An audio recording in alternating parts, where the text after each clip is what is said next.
Hello students, कैसे हैं आप सब। आई होप आप सब अच्छे होंगे।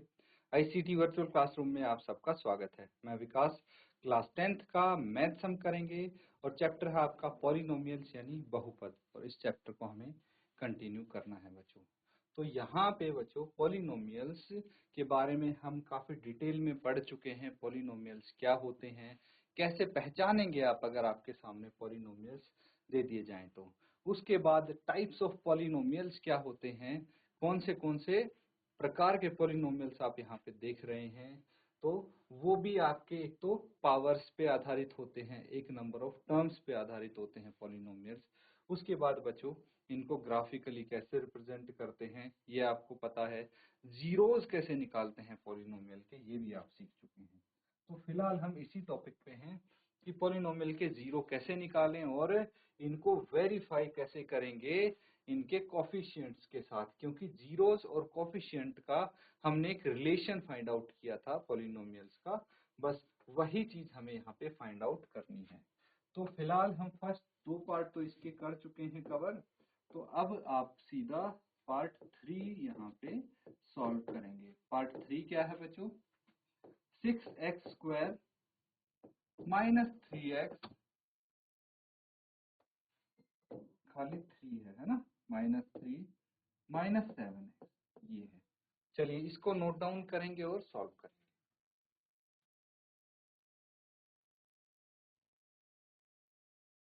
ठीक है, इसको सॉल्व करेंगे तो यहाँ पे सबसे पहले हम क्या करेंगे, जो हमारा पॉलिनोमियल स्टैंडर्ड फॉर्म में होता है उस फॉर्म में इसको लिख लेंगे बच्चों। ठीक है, तो 6x² सबसे पहले हाईएस्ट पावर, फिर उससे कम पावर, फिर आपकी कांस्टेंट टर्म आ जाती है। इतना क्लियर है। अब इसकी मिडल टर्म स्प्लिट करेंगे और इसके हम जीरोस निकालने की कोशिश करेंगे। तो यहाँ पे आप एक काम कर सकते हैं, देखिए ये क्या है, 6x² -7x -3। अगर हम x की वैल्यू कुछ भी रखें जहां पे ये पूरा पॉलिनोमियल जीरो हो जाए, है ना, यही है। यहाँ पे हम क्या करेंगे, इसका अगर ये क्या है, for the value of x polynomial becomes zero, तो 6x² -7x -3 ये जीरो के बराबर हो जाता है। दैट मीन्स इसकी मिडल टर्म स्प्लिट करेंगे तो -9x+2x -3 = 0। 7x को हमने क्या कर दिया, -7x को -9x+2x वापस से -7x आ जाएगा, और -9 × 2 18 हो जाएगा, जो कि 6 × -3 के बराबर होगा, -18, है ना। तो अब यहाँ से कॉमन ले लेंगे हम, 2x कॉमन आ गया, कितना बच गया, 3x कॉमन आ जाएगा, तो ये बच जाएगा 2x -3 +1 कॉमन आ गया, 2x -3, और यहाँ पे 2x -3 कॉमन आ गया, क्या बच गया, 3x + 1 = 0। तो ये 2x -3 को 0 के बराबर रख दो, या फिर 3x +1 को 0 के बराबर रख दो, क्या आ जाएगा, ये आ जाएगा x = माइनस की जगह प्लस हो जाएगा, है ना। तो 3/2 और x = -1/3। ये क्या आ गए बच्चों, ये इसके जीरोस आ गए, क्या आ गए, जीरोस आ गए।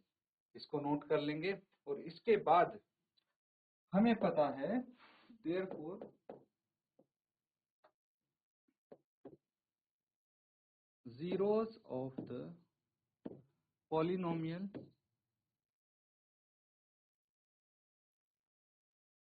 zeros of the polynomial 6x² -7x -3 r क्या क्या है, 3/2 एंड -1/3।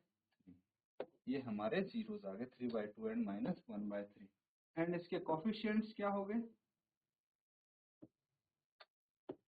ये a है आपके पास 6, b है -7, c है -3। रिलेशनशिप वेरीफाई करना है, अब क्या आ जाएगा, 3/2 है ये, तो sum of zeros is equal to -b/a। Sum of zeros यानी 3/2 plus minus 1/3 is equal to minus 7/6। ठीक है, तो इसका एलसीएम लेंगे, कितना आ जाएगा ये? सबसे पहले हम इसका साइन हटा देंगे, है ना। 3/2 है, बीच में प्लस माइनस है, यानी -1/3 है, इज इक्वल टू 7/6 आ जाएगा। एलसीएम लेंगे, 6 आ गया। अब क्या करेंगे, अब यहाँ पे कितना हो जाएगा ये? 3 3 जा 9 -2 इज इक्वल टू 7/6। तो ये कितना आ जाएगा? 7/6 इज इक्वल टू 7/6। ठीक है, तो ये तो बराबर आ गया। लेकिन अगर प्रोडक्ट ऑफ जीरोस की बात हो तो प्रोडक्ट ऑफ जीरोस अगर हम करें तो C/A होना चाहिए, जो कांस्टेंट टर्म है उसको डिवाइड करेंगे A से। तो प्रोडक्ट ऑफ जीरोस यानी 3/2 इंटू -1/3, और ये हो जाएगा C कितना है? -3 एंड A कितना है? 6 है। चलिए अब यहाँ पे देखते हैं हम कितना आ जाएगा। -3 से 3 कट गया तो -1/2 इज इक्वल टू इस 3 से ये कट जाएगा तो -1/2। ठीक है, तो आप बोल सकते हैं हेंस वेरीफाइड। नोट डाउन कर।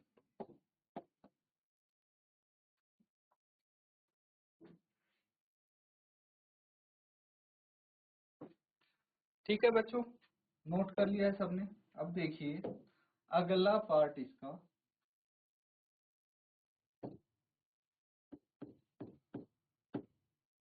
4u² + 8u। ठीक है, और कुछ नहीं है।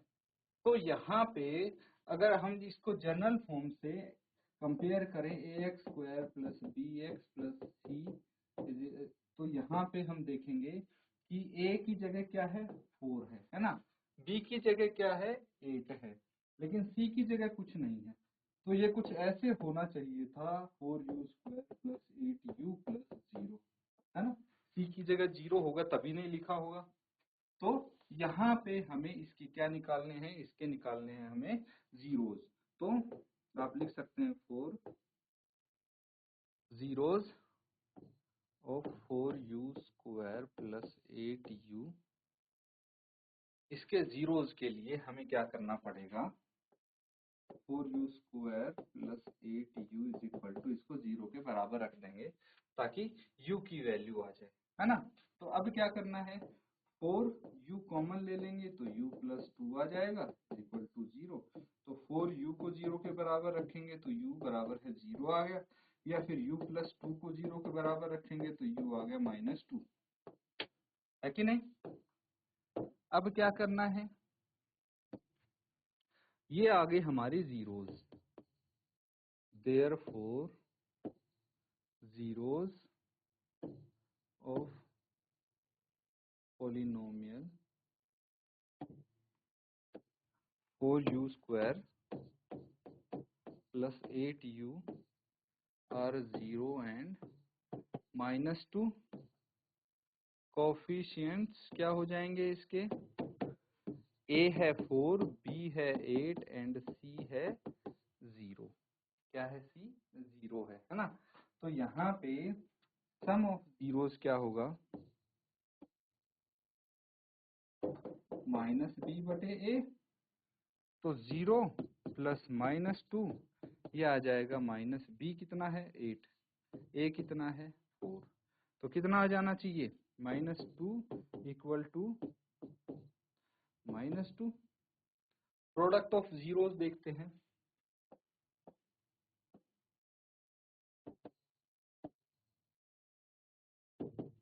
c/a, तो 0 × -2 और c कितना है? 0/a कितना है? 4। तो ये कितना आ जाएगा? 0 बराबर है 0। यही तो हमें वेरीफाई करना था। नोट कर लेंगे इसको।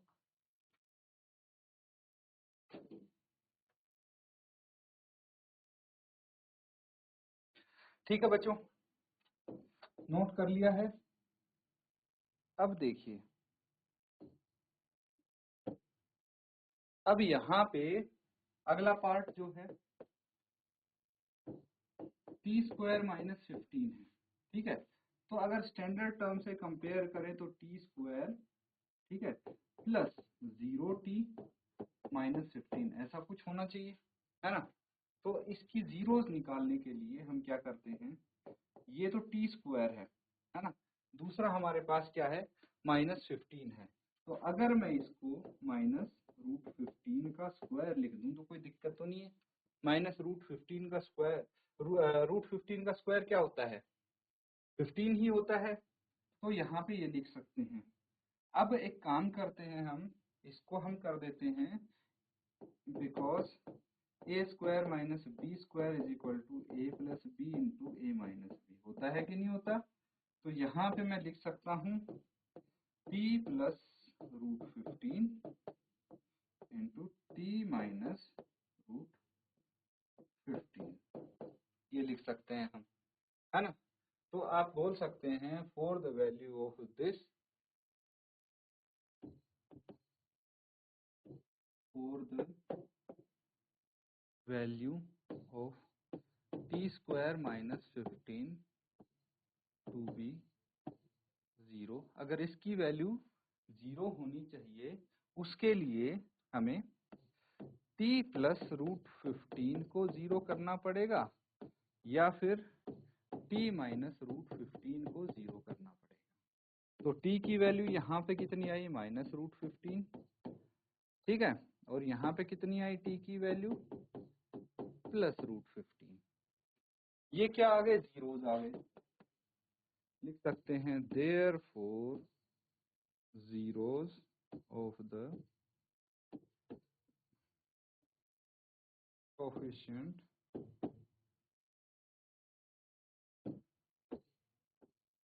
zeros of the polynomial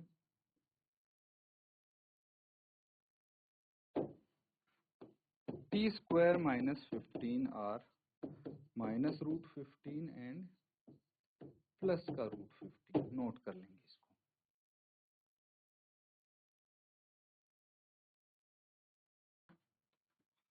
ठीक है बच्चों, अब देखिए हमें इसके कोफिशिएंट्स तो पता है, क्या पता है, a का 1 होगा, b का 0 होगा एंड c का कितना है, माइनस रूट, c का क्या है, माइनस 15 है, ठीक है। तो c का कोफिशिएंट आप लिख लेंगे माइनस 15, ठीक है, क्लियर है। अब क्या करना है, अब आपको करना ये है बच्चों कि जो इसके यहाँ पे कोफिशिएंट दिख रहे हैं उनको वेरीफाई करना है सम ऑफ जीरोज इनके रिलेशन के साथ, is equal to minus b बटे ए, यही होता है। तो हमारे पास जीरोज क्या है, root 15 plus minus root 15 is equal to 0 बटे ए होता है ना, 0 बटे ए है। ए कितना है, यहाँ पे 1 है, कोई दिक्कत नहीं। अब देखिए ये एक तो है 15 माइनस रूट 15, है ना, रूट 15 माइनस रूट 15 तो 0 आ जाएगा, ये भी 0 हो जाएगा, है ना, ये तो वेरीफाई हो गया। अब प्रोडक्ट क्या होगा, प्रोडक्ट ऑफ जीरोज क्या हो जाएगा, ये हो जाएगा बच्चों c बटे ए, यानी root 15 into minus root 15 is equal to c कितना है, माइनस 15, a कितना है 1, तो ये कितना हो जाएगा, ये माइनस 15 और ये भी माइनस 15 हो जाएगा, है ना। यही तो वेरीफाई करना था, नोट डाउन कर लेंगे इसको। तो ठीक है बच्चों, ये यहाँ पे कंप्लीट हो गया है। लास्ट पार्ट आपका बचा है, ये वाला पार्ट, ये होमवर्क में आप कंप्लीट कर लेंगे इसको, ठीक है। इसी के साथ स्टूडेंट जो आज हमने क्वेश्चंस किए हैं उनको प्रैक्टिस जरूर करें। इसी के साथ आज का सेशन यहाँ पे एंड करेंगे। Thank you and have a nice day.